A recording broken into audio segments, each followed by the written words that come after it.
Bonjour, moi je suis Annick, je suis enseignante au département informatique de l'IUT de La Rochelle. Et pour permettre à mes étudiants de découvrir l'agilité, j'ai eu l'opportunité de tester le jeu Agilil et je me suis dit que c'était un outil fort intéressant pour s'en servir avec mes étudiants. Et ma foi, ça a vraiment bien permis de discuter agilité, de poser un cadre agile au fur et à mesure grâce à l'usage du jeu. Donc on attend avec impatience le retour de feedback du jeu, mais du point de vue apprentissage, ça me paraît un super outil. Merci. Comme ils ont pu vivre des expériences avec ce jeu, moi je vais pouvoir me rappuyer sur ces situations à chaque fois que je réévoquerai un concept, une situation, une attitude, une pratique à mettre en place.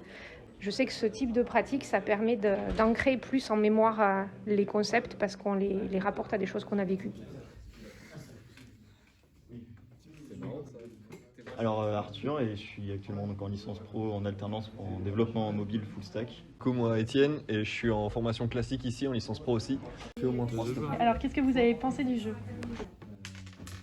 C'est vachement intéressant quand même, ça initie à la notion de méthode agile, tout ça qui est dans notre domaine relativement important dans l'informatique. Et puis comme c'est démocratisé dans une bonne partie des entreprises, ça nous sera forcément utile. Et c'est vrai que même pour moi, c'est des concepts que j'ai vus mais il y a longtemps. Ça permet de bien se remettre dedans et d'être directement confronté à des problèmes d'entreprise et de faire les choix en fonction. Donc c'est très formateur. Qu'est-ce qu'on a appris? Je sais pas si je peux dire appris, mais ça a plutôt conforté dans l'idée, c'est que la notion de communication en équipe est forcément importante. Parce que comme on l'a dit et que ça a été souligné, c'est qu'à chaque tour, on communique un peu plus et ça fonctionne encore mieux. Donc c'est le trait principal. Après, forcément, toutes les notions de l'agilité.